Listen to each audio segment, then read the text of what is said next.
सुप्रभात।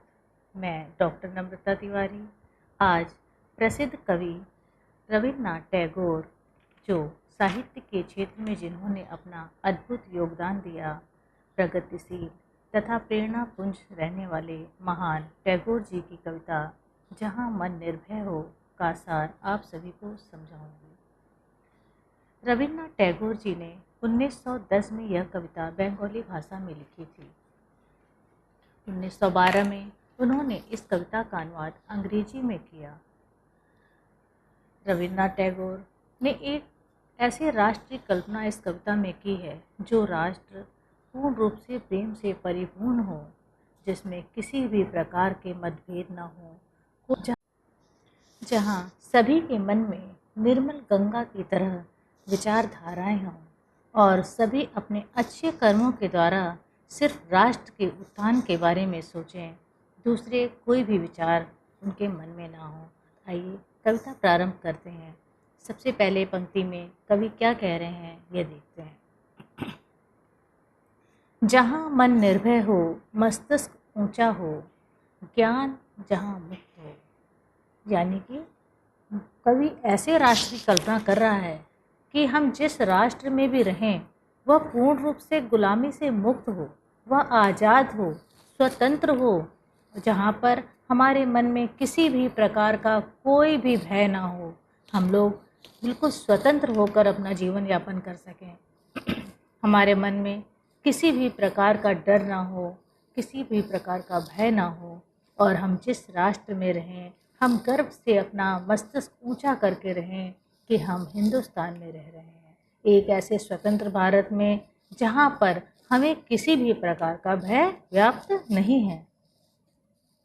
अगली पंक्ति है, जहाँ ज्ञान मुक्त है, अर्थात जहाँ एक ऐसा राष्ट्र हो जहाँ पर सभी को शिक्षा का पूर्ण अधिकार हो, हर व्यक्ति बराबर समानता के साथ में शिक्षा प्राप्त कर सके, किसी भी प्रकार की ऊंच नीच की भावना ना हो, जाति पाति का भेदभाव ना हो, सभी को पूर्ण रूप से शिक्षा का अधिकार प्राप्त हो। जहाँ संकीर्ण घरेलू दीवारों से दुनिया को टुकड़ों में नहीं तोड़ा गया है, अर्थात बहुत से जगह में ऐसा होता है कि छोटी छोटी बातें मन में संकीर्णता लिए हुए जात पात से संबंधित हो, चाहे वो धर्म से संबंधित हो या यह मनुष्य के नकारात्मक विचार हों, इससे क्या होता है, हमारा जो राष्ट्र है वो छोटे छोटे टुकड़ों में विभाजित हो जाता है।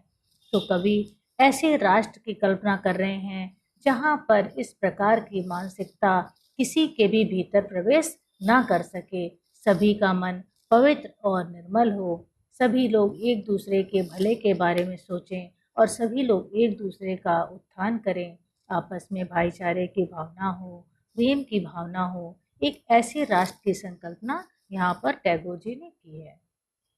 अगली पंक्ति में, जहाँ सत्य की गहराई से शब्द निकलते हैं।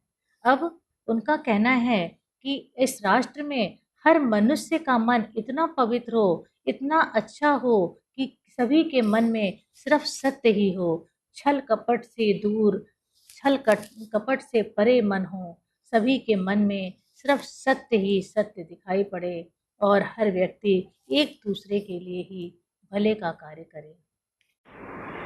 टैगोर ने ऐसे राष्ट्र की कल्पना की है जहाँ सभी राष्ट्र के लोग जाति, धर्म और भाषा सब समानता का अधिकार रखने वाले होंगे, किसी के बीच में भी आपस में मतभेद नहीं होगा, द्वेष की भावना भी नहीं होगी और संकीर्ण मानसिकता किसी के भी मन में दिखाई नहीं पड़ेगी, संकीर्ण मानसिकता की दीवार भी नहीं होगी।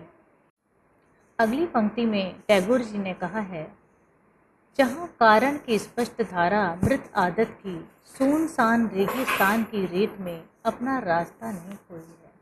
उनका कहना है, जहाँ रूढ़ आदतें सुनसान रेगिस्तानी मरुस्थल में अपने विचारों को खो चुकी हैं लेकिन समाप्त नहीं हुई हैं, मैं उन विचारों को वापस लाना चाहता हूँ।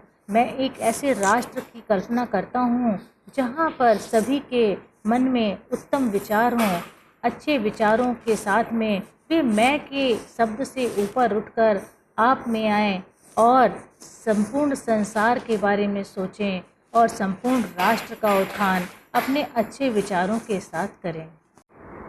अगली पंक्ति में टैगोर जी का कहना है, जहां आपके द्वारा मन को सदा विस्तृत विचार और क्रिया की ओर अग्रसर किया जाता है, अर्थात राष्ट्र के सभी मनुष्य के मन में विस्तृत विचारधारा होगी, सभी लोग अपनी अपनी योग्यता और क्षमता और पौरुषत्व के आधार पर कार्य करेंगे और सदैव राष्ट्र के उत्थान में सोचेंगे, तो यह राष्ट्र निश्चित ही विकास की ओर अग्रसर होगा।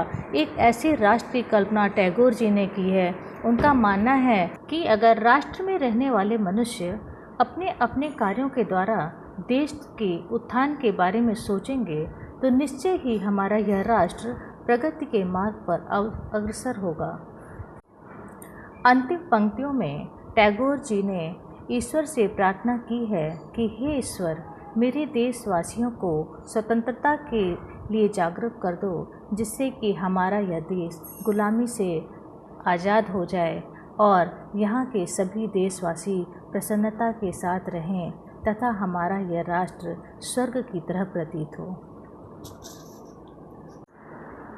आशा करती हूँ कि आप लोगों को मेरी यह कविता समझ में आ गई होगी, किंतु इस कविता के विषय में मेरे भाव कुछ इस प्रकार से हैं। आज़ादी के बाद की संध्या की कल्पना प्रत्येक गुलाम भारतीय ने की होगी, परंतु बहुत कम ऐसे लोग थे जिनके विचार वास्तविकता में क्रांतिकारी और विशुद्ध थे। उन्हीं में से एक थे रविंद्रनाथ टैगोर, उन्होंने जिस आशा से यह कविता लिखी होगी, आज इन पंक्तियों को पढ़ते वक्त उतनी ही निराशा मेरे मन को घेरती चली जाती है। देश में पसरी अस्वच्छता, सामूहिक मनमुटाव, धर्म जाति के नाम पर हर जगह संग्राम, भ्रष्टाचार जैसे इन मनमोहक पंक्तियों को छिन्न भिन्न करते प्रतीत होते हैं। मानो जैसे सारा काव्य रस इन बुराइयों के कारण सूख सा गया हो। वहीं जहाँ यह निराशा की रजनी मेरे मन को धुंध करती सी नज़र आती है, मुझे मैथिली शरण दास की लिखी हुई कविता याद आती है। नर हो न निराश करो मन को। कवि का कहना है कि जब हमने इस संसार में मानव देह पाई है तो हमें अपने कर्मों पर विश्वास रखना चाहिए। हमारे कर्म इतने अच्छे हों कि हम निश्चित अपने लक्ष्य तक पहुंच सकें। हमारे कर्म अच्छे होंगे तो हम निश्चय ही अपने लक्ष्य को प्राप्त करने में सफल होंगे। जी हाँ, माना कि जिस आज़ाद राष्ट्र, एकता से परिपूर्ण राष्ट्र, स्वच्छ राष्ट्र, भ्रष्टाचार मुक्त राष्ट्र, शिक्षित राष्ट्र की कामना टैगोर जी ने की थी, हम अभी उस चोटी तक नहीं पहुंच पाए हैं, परंतु इसका अर्थ यह नहीं कि देश ने कुछ पाया ही नहीं। आज भी हम भारतीय आहत होते हैं जब हमारा देश किसी अन्य देश के आगे फीका होने लगता है। आज भी भारतीय क्रिकेट टीम की हार के दुख से हम सभी के घर मौन हो जाते हैं। क्यों? आखिर यह सब क्या दर्शाता है? यह हताशा इस तरह से हमें चुभती है, इसकी आत्मा, इसकी गहराई जिस छोर को छूती है, जी हाँ, देशभक्ति के बिंदु को, यह सब हमारे देश प्रेम की भावना को दर्शाती है। जब मैं यह देखती हूँ कि इतनी सारी त्रुटियों के उपरांत भी यह भावना हमारे मन में जीवंत है, तो मेरा मन पुनः आशा युक्त हो जाता है तथा यह कविता एक प्रेरणा स्रोत बन जाती है। आज यह देश इस कविता के वर्णित देश का प्रतिबिंब नहीं है तो क्या हुआ? इस धरोहर को, इस मुक्त राष्ट्र को कविता में वर्णित राष्ट्र का प्रतिबिंब तो बना ही सकते हैं। क्या हम सब मिलकर हाथ से हाथ जोड़कर, बिना हाथों का रंग देखे, कंधे से कंधा मिलाकर, बिना लिंग विधान देखे, साथ कदम बढ़ाकर, बिना साथियों का धर्म देखे, इस देश को ऊंचाइयों तक नहीं पहुंचा सकते? बिल्कुल पहुंचा सकते हैं। इस पहले कदम से पहले यदि कुछ चाहिए तो बस इच्छा शक्ति और लगन। इच्छा शक्ति और लगन के द्वारा हम अपने देश को बुराइयों से मुक्त कर सकते हैं। और अंत में मैं अपने स्वरचित इन पंक्तियों के साथ में इसे समाप्त करूँगी। ये पंक्तियाँ इस प्रकार हैं। देश मेरा मुक्त हो चुका, पर आत्मा इसकी आज़ाद कहाँ। देश मेरा मुक्त हो चुका, पर आत्मा इसकी आज़ाद कहाँ। देश प्रेम की भावना लेकर रण में उतरेंगे वीर जहाँ। सभी बुराइयां समाप्त होंगी, खिलेंगे हृदय पुष्प वहाँ। साक्षर होगा कोना कोना, निर्भय होगा मन जहाँ। धन्यवाद।